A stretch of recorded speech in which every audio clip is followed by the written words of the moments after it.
Welcome to Desperately Seeking the 80s. I am Meg. And I am Jessica. And Meg and I have been friends since 1982.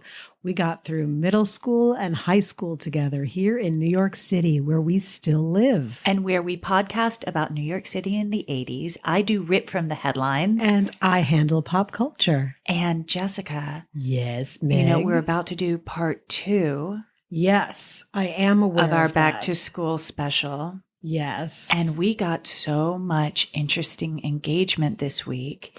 Some people were writing in saying, you know, you really need to check out this other source material. And did you know about this? And did you know about that? So that was super useful. Your research always is amazing. But the amount of research you have done on this particular episode, I mean, both parts of this episode, a tip of the hat, my friend. Thank you. I appreciate it. It's not my forte, as you well know. And so the meaning not research in general, but preparation. Oh, stop. So yeah, I know, but I'm quite serious. You've really pulled out all the stops. So A+. Thank you. And it's not easy to live in this world or to go back to this particular time period. And it affected me more than I thought it would. I've got to say. I am so interested to hear what that means exactly as we get into this story. Well, let's put it into context. But I also want to say I had lunch with Kathy, the fabulous Kathy, who is back from Italy. Hi, Kathy. And she wanted to remind me of 2 things that I thought were definitely worth mentioning and that you will appreciate. One was, after this entire incident happened, we're talking about the Preppy murder, the murder of Jennifer Levin by Robert Chambers, by the way. After this happened, it was really hard to get a drink. And she remembers sitting at a bar, and on either side of her, there were these very suspicious looking, quote, teenagers who had handlebar mustaches and members only jackets. And she's like, oh, man. Oh, stop it right now. Undercover guys are just so ridiculous. My God. That is... you know great? What? The NYPD gets a lot of airplay with us, and that's just another example of amazing police work. Right. And the other thing she wanted to remind me of was emergency breakthroughs. If you did, in fact... Oh, my God! Kathy! Oh, my God! If you were on your family's phone for hours with your friends, which you probably were, and another friend wanted to talk to you. And had simply had enough of your your busy signal or your call waiting, and I'll be right there. Right. Click, click, click, click. It was very easy to just talk to the operator and make an emergency breakthrough. That happened. I would say it was frequent, but it was not infrequent. Crazy stuff. The telephonic systems prior to the what are they? Cellular. I was about to say Wi-Fi, and I'm like, I don't even know what I'm saying anymore. All right, so let's get back to the 80s. Let's take a short break, and then we will dive in with Chapter 3.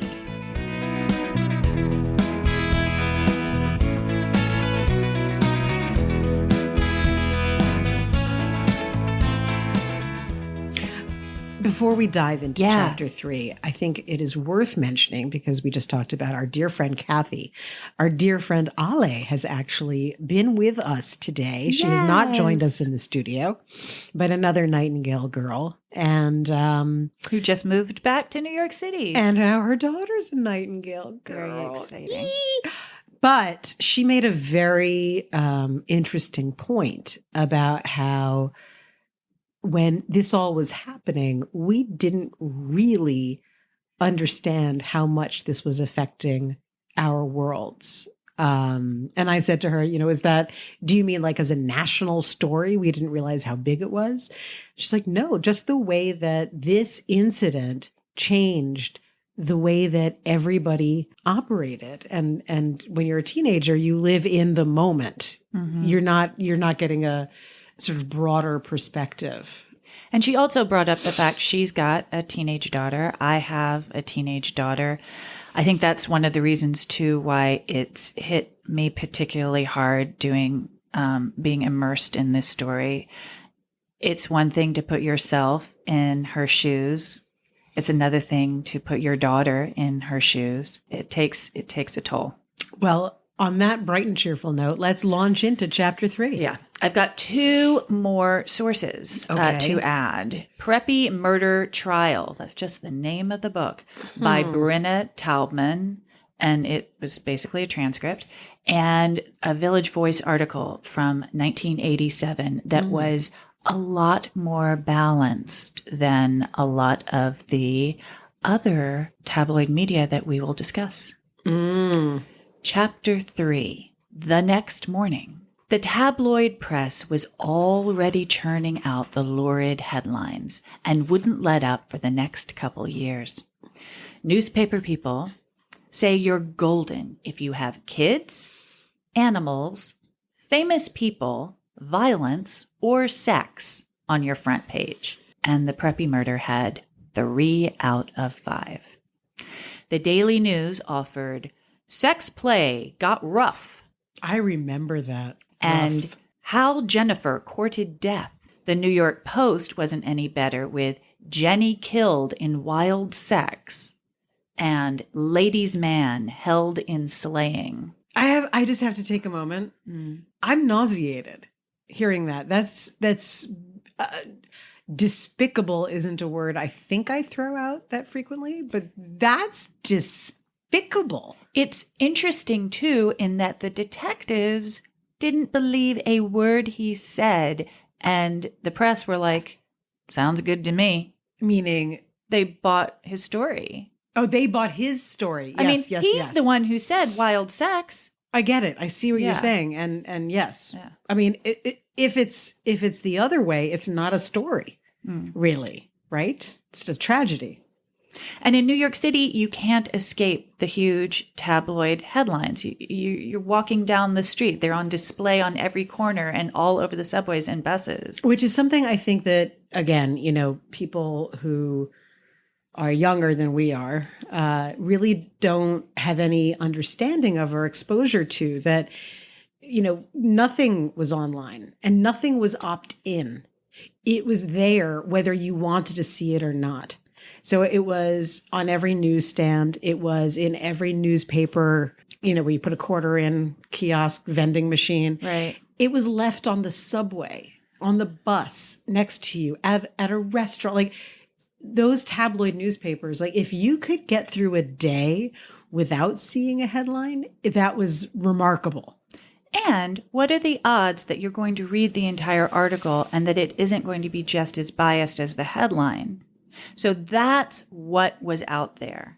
Oh, no, it was screaming headlines, sex, she got what she deserved. Pretty much. And given all this, it was going to be hard to find an unbiased jury. Robert was indicted on 2 counts of murder, intentional murder and murder committed under circumstances evincing a depraved indifference to human life. Phyllis and Robert Sr. engaged Jack Littman, a celebrated, charismatic criminal defense lawyer who charged $350 an hour, which was a lot. Phyllis called every influential person she knew and managed to raise the money to pay him. And actually, he reportedly did not charge them his going rate. He wanted this case.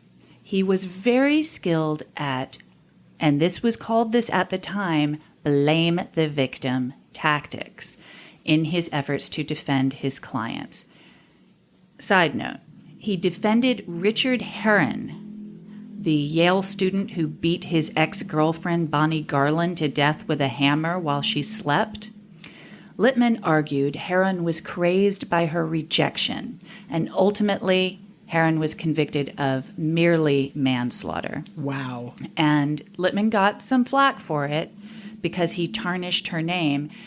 He said, she was dating someone else in addition to Herron. It's like, well, yeah, she was dating someone else. She'd broken up with him. And in response to that flack, Littman said, quote, it was necessary to taint her a little bit in an effort to make his client seem sympathetic. No one loves a criminal defense lawyer. No. When stories about Robert's burglaries began to surface, Littman launched what amounted to a PR campaign. He pitched to Michael Stone of New York Magazine, and this is one of the pins that I left from last week's episode, who published a story that highlighted Robert's days as an altar boy and Jennifer's dating history. It ran with a cover photo of Robert that could have been from a Ralph Lauren ad. Littman spoke to the press frequently, pushing his version of events. Jennifer was fast and loose and was throwing herself at Robert. She had sex with boys. She wanted to go to the park. She even had a sex diary. In the meantime, Linda Fairstein was chosen to prosecute the case. She was head of the sex crimes unit of the Manhattan DA office, but this was her first murder case. In fact, she was the second woman to be allowed to prosecute a murder case. Allowed? Allowed! It was too tawdry for women. Wow. Well, Fairstein was definitely a tough cookie, so... Now, you're saying Fairstein, and I'm saying Fairstein. Do we know? I think it's Fairstein. Okay, then I'm going to say Fairstein. Okay. And Great. I'm sure someone will call in and tell me that I'm wrong and you were right, so whatever. I feel like we said them both, so we're both in the clear. All right. It was, oh, by the way, it was Littman's 36th murder case. So, a little imbalance Linda there. had something to prove. And we should probably mention that Linda's reputation has suffered enormously in the last few years over how she handled the Central Park 5 case. But we will cover that in a future episode. Yes. Linda Fairstein and Jack Littman were actually pretty friendly with each other before the trial. They'd even double dated. But things went sour between them quickly over pre-trial hearings.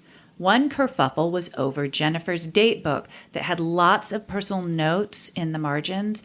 Littman wanted to subpoena it, and the Levins refused to hand it over. The judge read it and said that there was nothing in it that was material to the case, but Littman had already fed to the press that it was a sex diary.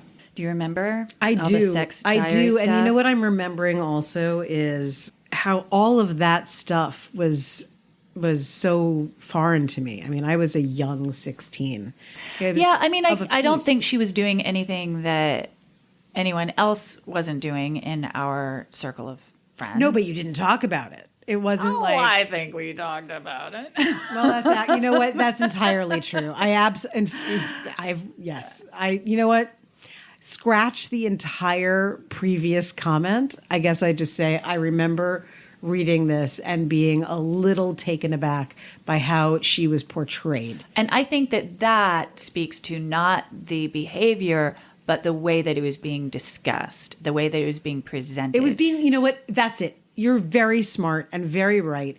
It was that it was being presented as filthy. Yes.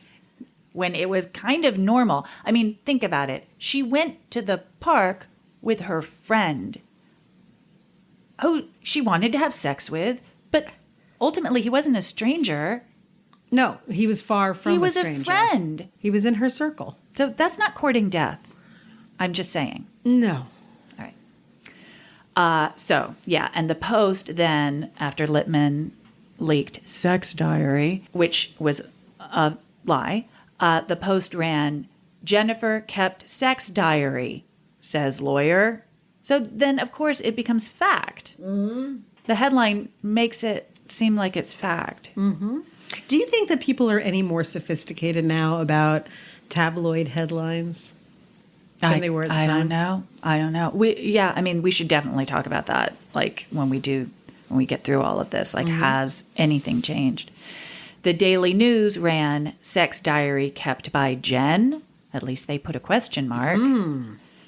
Appalled by the slut-shaming and double standards, feminists and the guardian angels. Oh, Curtis Sliwa, back in the saddle. started organizing Justice for Jennifer protests, and they had buttons, if you remember, while some in the Dorian's crowd supported Robert. I remember that being a rather vitriolic group, being very behind him. Yeah.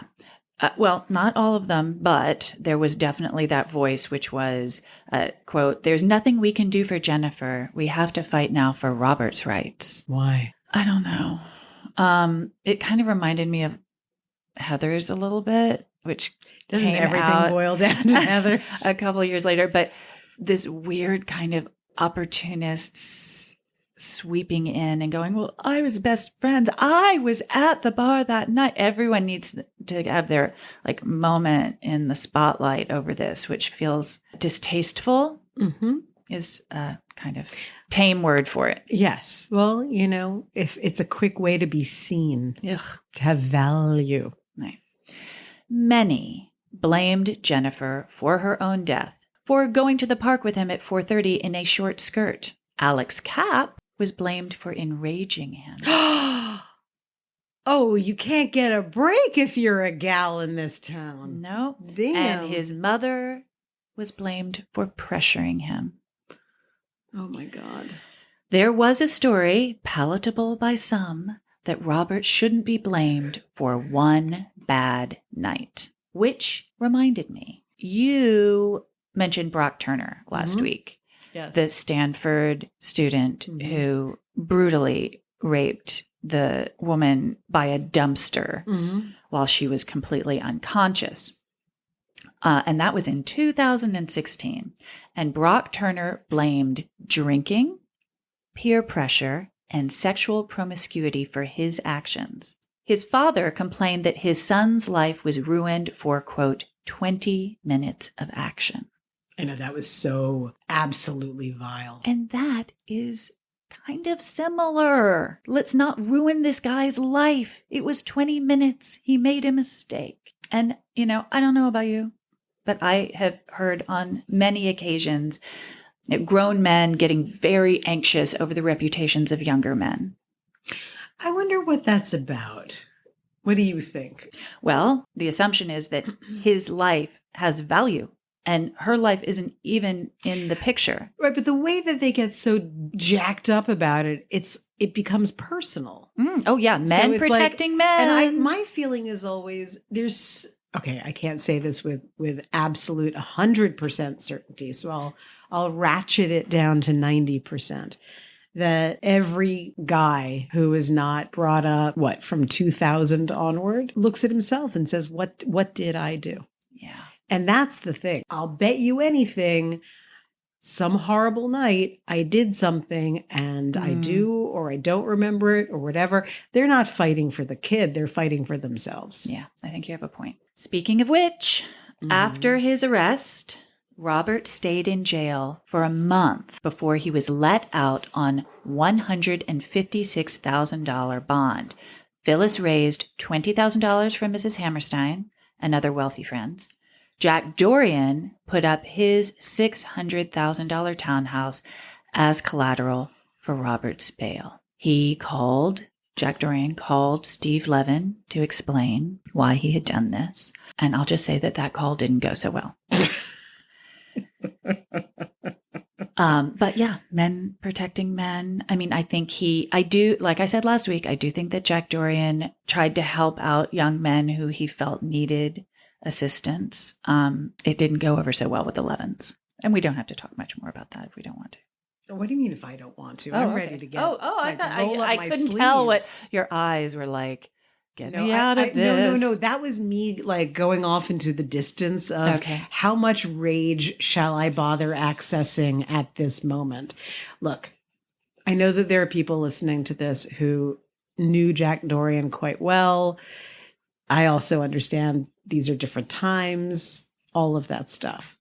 But that is putting himself in some kind of financial risk for a kid who murdered another kid who was his patron.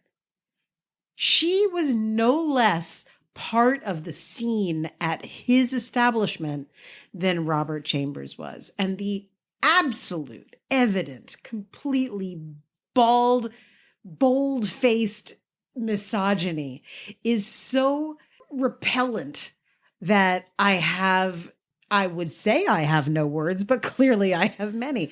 I find it to be so disturbing, and I want so badly to be able to explain it away. I'm looking for ways to say, but it's a different time. But there is no it's not good. Explaining it away. And the fact that he had the balls to call Steve Levin, the balls. Could you imagine being like, and on top of it, I'm now going to and why would you justify your actions? Because you know they were shit. So that's what I have to say about that particular nuance in this story. Was it what you were expecting, Meg? No. I'm a little pissed. I don't know. Yeah. I don't like it. By the way, the Levins sued the Dorians for $25 million, suggesting that, in fact, they encouraged Robert to sit at the bar in order to pull in female patrons, which I do not think is accurate. But in any case, they settled it out of court. Phyllis gathered 40 letters from people who had lovely things to say about Robert, mostly from his St. David's days. Side note, and I don't know how you're going to take this. Oh, God. All no, right. no, no, no, gearing no. up again. Yeah, you don't have to gear up. It's good. Well, I don't know what it is. I'm not going to put a value judgment on it. By all accounts I've come across, he was a good kid when he was younger. Our friend Alex from Flaming Pablum was a year younger than Robert at St. David's and remembers how he stood up for the younger boys, unlike most of the other guys in his class. Quote, he never treated us like a dick. So there's a turning point. There was a turning point for this kid. Mm-hmm. I think so. And also, I mean, we're going to talk about this more later. Everybody can be complicated people. We don't have to have pure evil and we don't have to have pure good in order for the events to happen. I agree with you. It's not pure evil. What I really do have a problem with is explaining away murder. Yes. I agree. It's like you can be a wonderful person who fucked up royally, and then you have to pay your price, pay your dues. Fine. But this was, it didn't really like it's staring you in the face. It's right there. It didn't really happen. Yeah. Oh, it did happen. No, but we will not be excusing. Trust me. Yes, it's practically Trumpian in its fake newsiness, but go ahead. Like it didn't happen. It didn't happen. Oh. If I say it didn't happen or he's a wonderful person enough times, then it becomes real. Right. And okay. And just to be clear, we're talking about St. David's days. And what I took from that too was they couldn't find anyone to write a letter after he was 13 years old. Well, right. Yes. And my question is, what happened? Oh, well, we're going to get there. Mm-hmm. We're going to get there. But that's going to be we're in chapter 3 right now. We're going to get I'm just in putting chapter a bookmark 4. in it. Yes, what for sure happened. All right. The letter that impressed Judge Bell more than any other was from Archbishop Ted McCarrick. Archbishop Ted McCarrick was a close family friend of the Chambers and godfather to Robert, and we will get back to him in chapter 4. Judge Bell made Monsignor Leonard personally responsible for Robert while he was on bail and said he would live in his rectory in Washington Heights.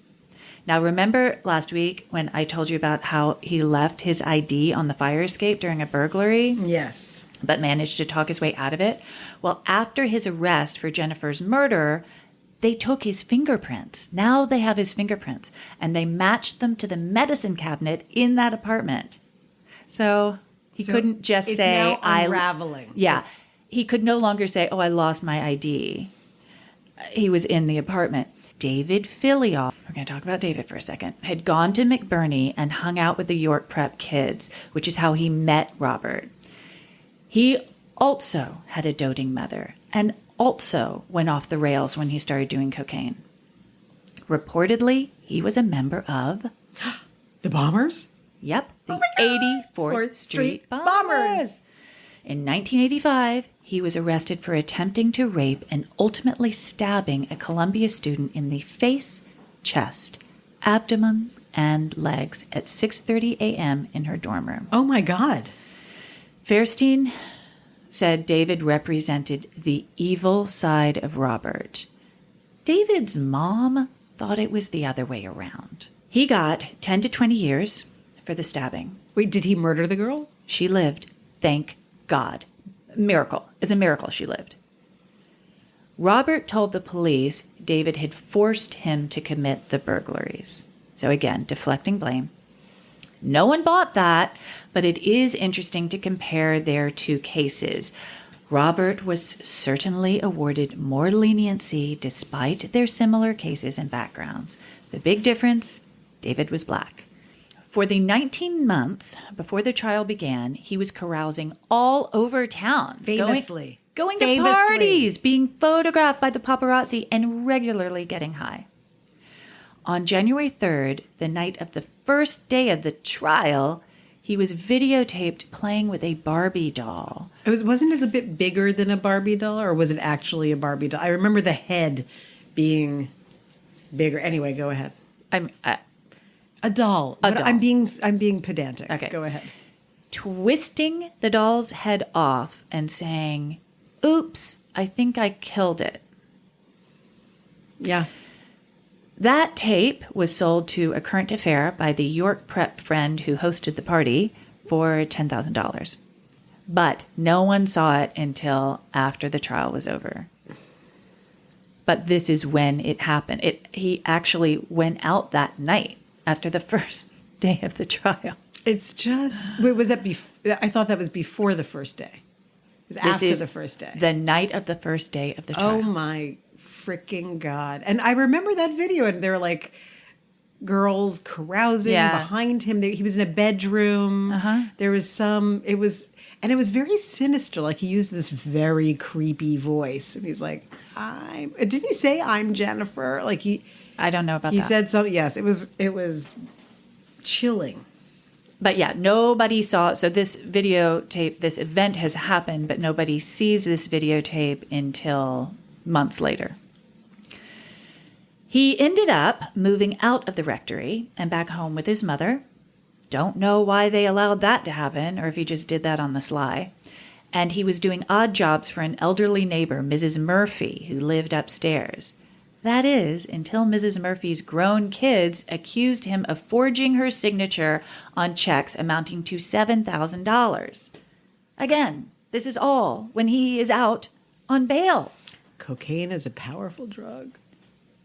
It seemed to take forever before they are ready for the trial to begin. Wait, so what happened with, did the Murphy children get him out of there? Like, I assume that he was not allowed to. He was not allowed to talk to Mrs. Murphy anymore. He got pretty offended at the accusations. How dare you accuse me of robbery while I'm robbing your mother? Right. And his mother, Phyllis, almost had a nervous breakdown because she knew that, of course, he was doing all this. What a nightmare when you have a kid who's a bit of a bad seed. And as a parent, I've seen this in various situations. Having to determine, when do you say to your kid, you've now got to do this on your own because I'm enabling all of your shit. And Phyllis doesn't seem to have reached a breaking point. Littman was great at delays, which he believed helped his client. 19 months after the murder, the trial commenced. 19 months. The prosecution had lost quite a few pretrial hearings on admissible evidence. Linda Fairstein was not allowed to tell the jury that Robert had been caught in many lies to the police before he settled on his videotaped rough sex story, that he had a cocaine problem, and that he'd been indicted for felony burglary. She wasn't allowed to tell them any of that. She was allowed to present photos of Jennifer before and after her murder. One caveat: she had to cover Jennifer's earrings with tape in the photo taken earlier that night because the jury might wonder why the earrings were not in evidence. What? Yeah. So there's a picture of her earlier that night at Dorian's, and you can see she's got cubic zirconia earrings in, and they had to put a piece of tape over that because the jury might go, but what happened to the earrings? And they'd be right. He stole them. Right. Littman actually leaned into the photos. He decided that wasn't such a bad idea that she was showing all these photos. He figured if he showed them often enough, they would lose their power. The vibrant, happy young woman would sparkle less, and her garish wounds would shock less. Many of Jennifer's friends were underage, and their parents didn't want them anywhere near the trial. Mm-hmm. And the ones who did testify were cross-examined about Jennifer's sex life and drinking habits. And reading the testimony, it's true. It's like this Littman guy was so good at making them feel bad about things that were just completely normal, like what we were talking about earlier. Like she wanted to have sex with him? Like, yes. The implication being that's a bad thing. That's not weird. Teenage girls want to have sex with boys. That is a thing. Yeah. Robert's cocaine use was inadmissible, but Littman made a big deal about Jennifer using diet pills. Are you shitting me? No. Dr. Garber was a jogger who had spotted them in the park that morning as he headed towards the reservoir. He said he thought he saw a white man on top of somebody. When he jogged back again 20 minutes later, after circling the reservoir, the man was still on top. So are you tracking this? Like yes. The time period? But he didn't stop. Dr. Garber did not stop to see what was actually happening. The prosecution's case centered on the time it takes to strangle someone. Their medical examiner said at least 30 seconds, possibly more than a minute. Also, there were multiple actions rather than the one Robert described in his video confession, because he was just like, oh, I just flipped her over with this chokehold thing, and it was over like that. But her body, multiple punches, scrapes, choke marks. There was dirt in her nose. What Linda Fairstein wanted to tell the jury was that Jennifer's jean jacket had blood and saliva on it, and that they believed Robert used it to silence her screams. But the DNA evidence they wanted to introduce was too new, and the judge didn't trust this brand new technology. Oh, so my God. It was inadmissible. The defense countered that the police were like Keystone cops. They hadn't locked down the crime scene, so who knows what happened to those earrings and the money in her wallet. Defense witness Dr. Ronald Kornblum, a coroner from California and an expert on hot tub injuries and chokeholds. Wait, I had to throw that in. I mean, Yes. you know that's like bringing me all the joy in the world right now. The California coroner. Yes. It's like Quincy. Okay. Right. Hot tub man. He backed up Robert's story. What he didn't say, though, was that while a chokehold can render someone unconscious in 9 seconds, if the perpetrator then releases the hold, the person will regain consciousness. So you can't kill somebody in 9 seconds. Littman also pointed out that Robert never changed his story. Of course, the jury didn't know about the stories he told before they started the videotaping, because that was all inadmissible.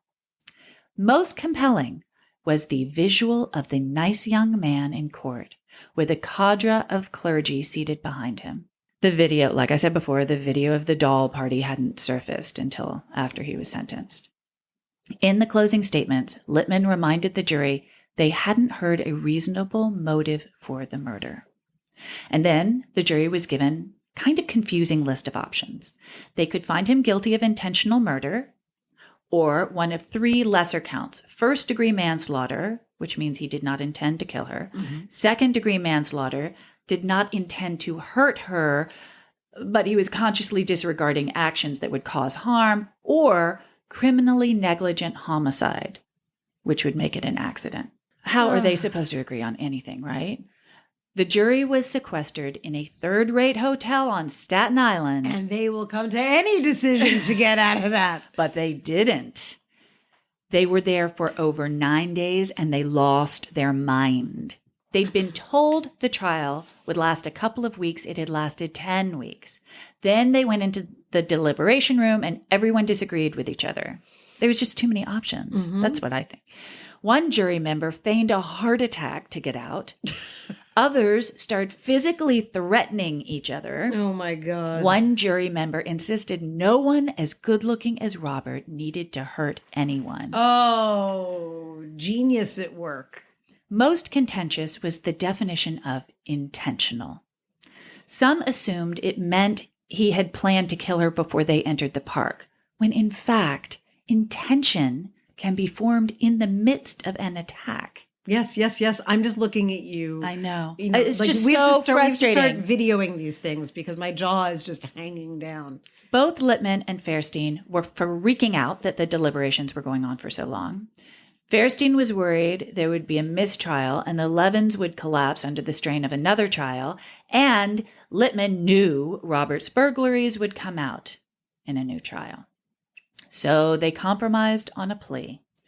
First-degree manslaughter, 5 to 15 years.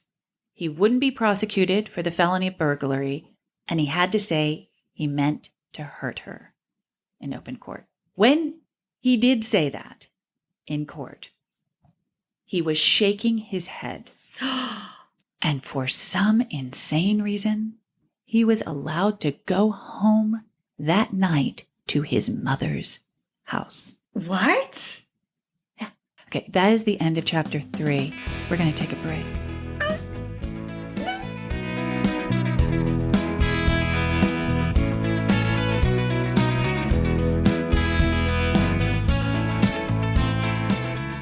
Chapter 4.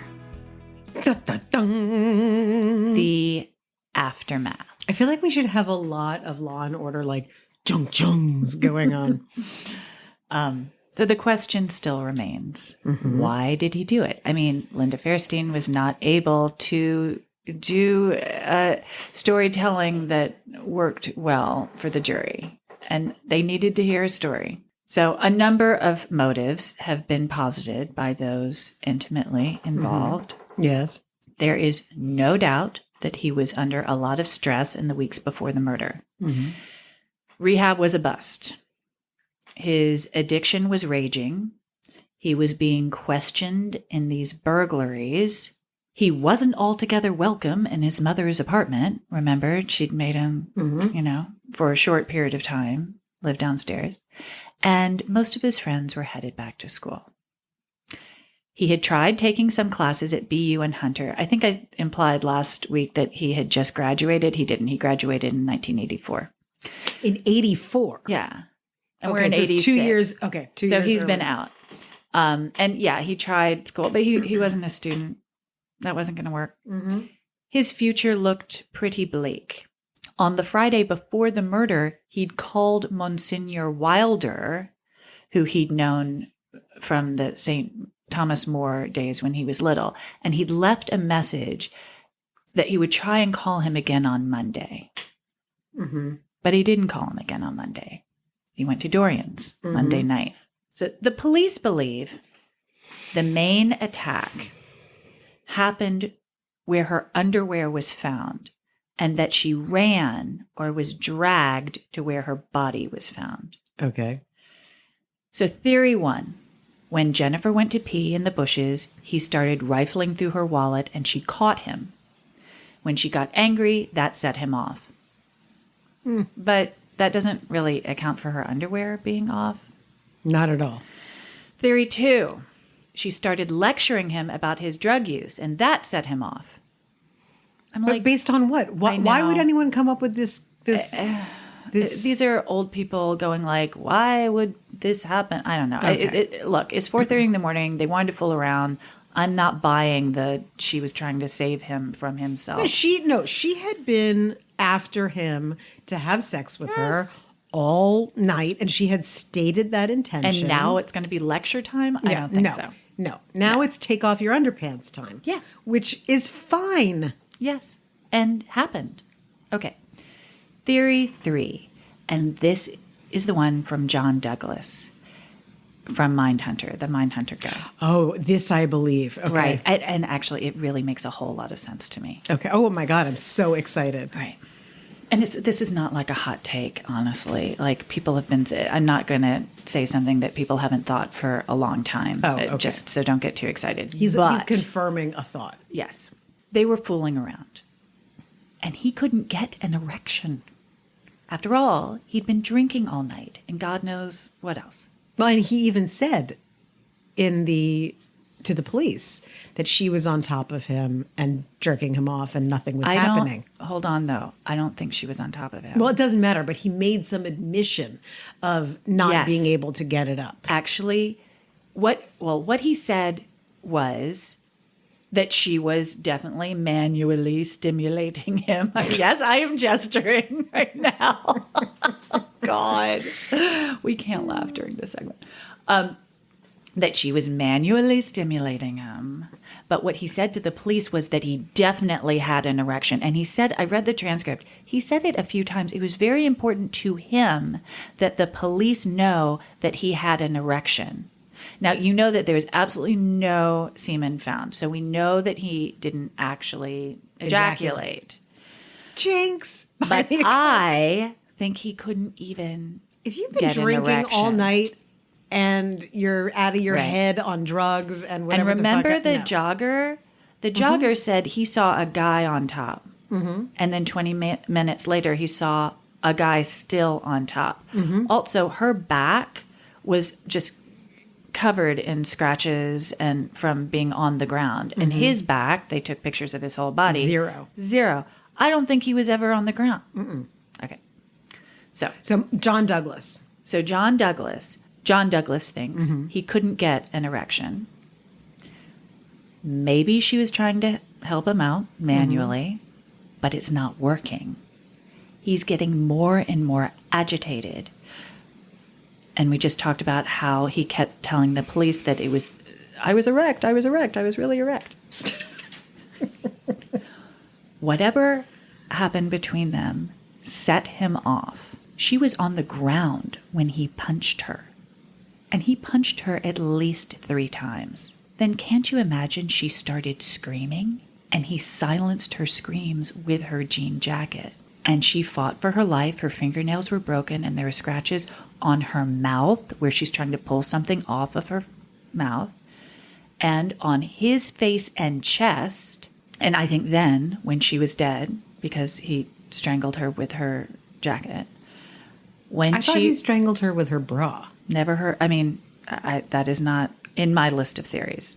No, I thought that was like part of the evidence in the case. No. So isn't that interesting? Because that's part of how this is my Mandela effect moment of I remember that being the thing that he strangled her with. I mean, to be honest, nobody knows what he strangled her with. Nobody knows. It could have been her bra. It could have been her shirt. It could have been her jacket. It was never in evidence. There was never anything that showed like a ligature mark.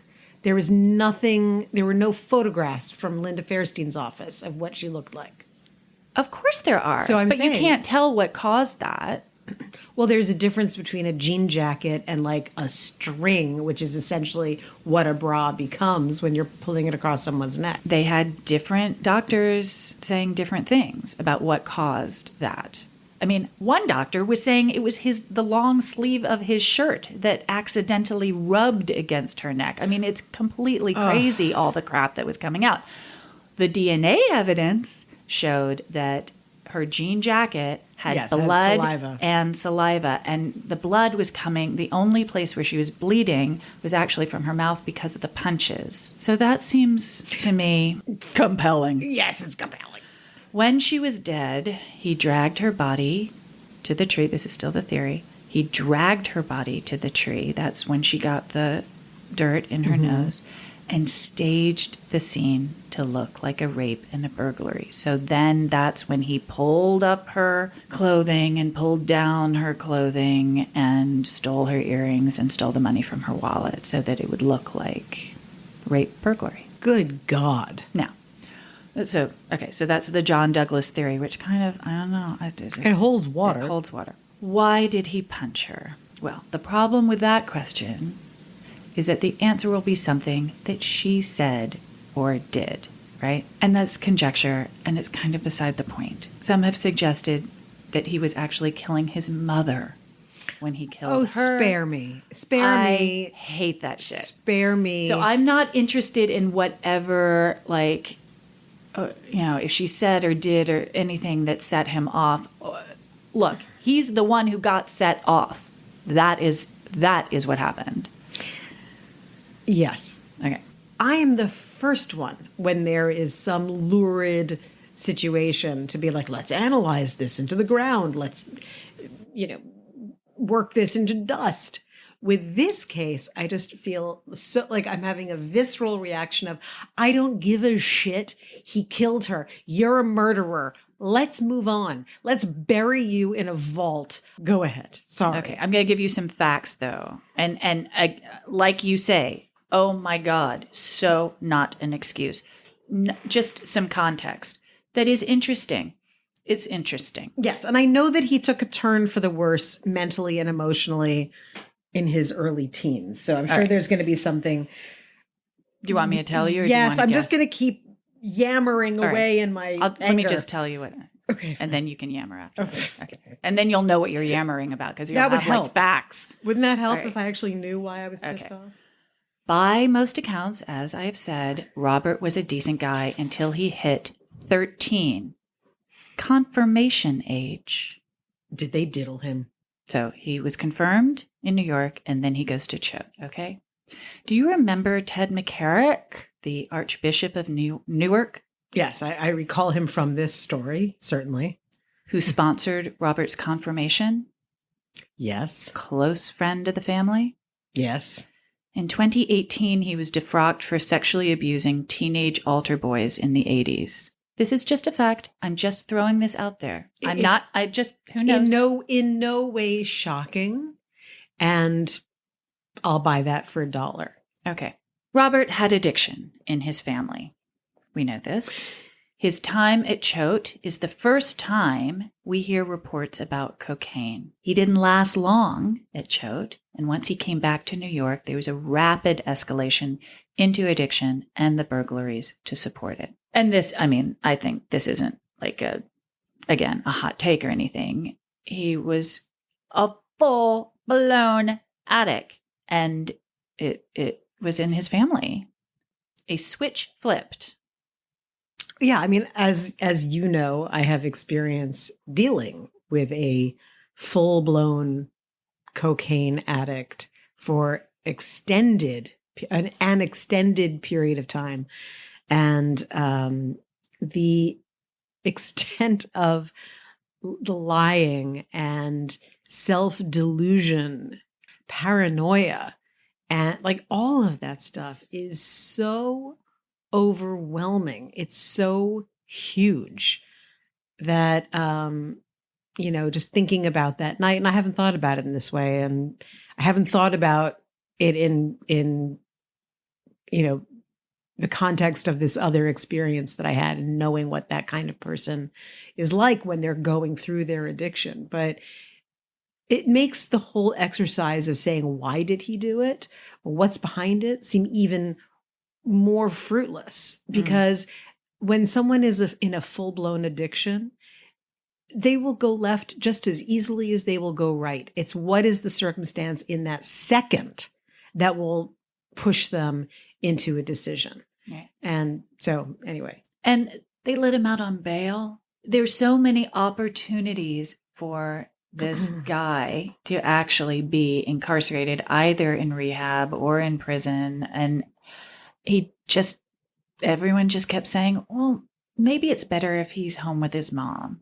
And it was never better that he was home with his mom. Well, she was I'm not blaming Phyllis. Nothing wrong with the mom. Nothing is Phyllis's direct responsibility or fault, but she didn't know how to deal with a cocaine addict. No. And the enabling is the same as any parent. That's why I brought up earlier, how do you tell your precious child, bugger off? Right. You can't. It's very, very hard. So, epilogue. He served his full 15 years. So he could have gotten out in 5, but he well, served because 15. every time that he came up for parole, there, like the Levins and all of their, wasn't it the Levins? He kept getting in trouble in prison. He kept breaking every rule known to man in prison. I thought that that there was like a constant they didn't presence. They didn't have to. He kept himself in jail for those full 15 years. When he got out in 2003, he hooked up with Sean Covell, who I haven't discussed at all. She started dating him shortly after the murder. After he got out in 2003, he hooked up again with her, and she stayed very loyal to him the entire time. And then they were arrested together in 2007 for selling $10,000 in cocaine and $3,000 in heroin to undercover cops. Ever the brain trust. Right. So he got 19 years. She was emaciated and haggard, completely unrecognizable from what she looked like in the 80s. Strung out beyond belief. And they sent her to rehab for heroin. He's at Shawagunk Correctional Facility and could be released in 2024. But honestly, given like his track record, I'm not seeing that happening. Let's you know say what? it. What? Would this happen now? Would this particular murder happen now? Have things changed at all? Okay, so I think the only nuance here, and from our perspective at the time, and now having been participants in that culture at the time, I think that the big question is the specific culture of underage drinking in New York, where kids were mixing with adults, and there was so much support for kids to be either behaving badly or they simply like, you know, you can't, if you're in Gen X and you're in any Gen X group on Facebook or whatever, like you get memes all day, every day about like, it's amazing we're alive. We were latchkey kids, blah, Fair blah, enough. blah. No, you know what it is? I'm going to say something that might cost us a listener or two. Uh-oh. The power of the Catholic Church has been removed. The power of the Catholic Church does not exist the way that it did. And so much of the support that he got, and so much of the care, you know, and the taking responsibility for him and keeping him out of right. And you're talking about the trial. And yeah, actually there are rape shield laws now. You can't talk about victims the way that she was spoken about. Exactly. Thanks to actually Ellen Levin had a lot to do with that. Her mom. Really? Yeah, she got. But I was thinking but more about the murder that itself. Yes, I agree with you. I mean, the trial would be held differently. The press would be held accountable for all that crap. But I think all of and that the Catholic Church thing. It all adds up to very strong messaging. I agree with you. I think that the trial would be a 2020 version of this trial would look different. There's no question. He wouldn't have any place to hide. Would the murder itself happen? Yes, I think murders happen all the time. Well, I mean, we know that this murders particular happen all the time. kind of murder, though. I mean, Brock Turner. I think no matter what, you know what? Here's my real honest response to you. Aside from the Catholic Church thing, and this again goes back to why are we specifically covering this case? Why are we doing this? And I think that my reaction to it is it's just too strong and too visceral for me to be my most analytical self. That's what this leaves me with. That what is this now? How many years later? 37? I lose my shit. Yeah. And like Ale was saying earlier today, and the reason why it's been very difficult, I think, for me to be immersed in it like these last couple of weeks is just, I've got a teenage daughter. It used to be about, oh, me, would I find myself in this situation? And now it's, how on earth could she protect herself from a friend? No one can protect you. You don't protect yourself from a friend. Protect yourself from a friend. Totally vulnerable. Yeah, it's a very good point, Meg. And yeah, I'm not a parent, and my view of this is still from my 16-year-old self, which is kind of weird, and that's that visceral response, like it's really kicking, because you've been living with it for a pretty lengthy period of time in a way that I haven't. And I think some of what you've described as your emotional reaction to this and just needing to be away from it, I think it's hitting me now as well. And yeah. And that there aren't, I mean, it's awful when there isn't a lesson to be learned, when there's no moral to the story. God, you're right. You're totally right. There is nothing to learn. Ugh. Well, I'll tell you. There was a reason we didn't want to do this story. Oh There's God. a But reason. We did it. We did our job, damn it. All right, let's take a quick break. Okay.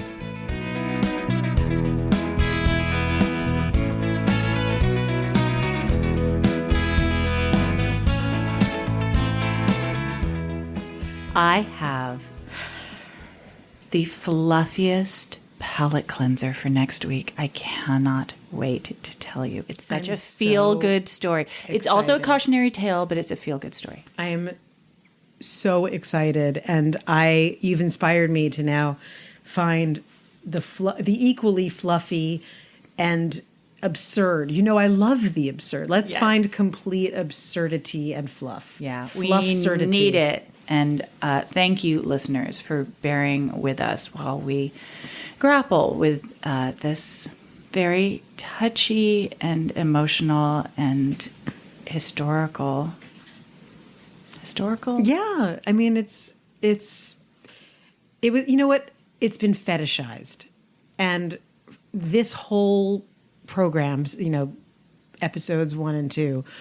We're really about taking away the fetishization of this particular story. And in doing so, as I said just before, I've learned a lot about how I feel about something that I thought I knew exactly how I felt about it. And it's just, it's quite different. Yeah. So thank God it's in the rear view mirror. Yeah, Just let's get go rid have of some this. Brazilian food and hug each other. Yeah, good. Yay.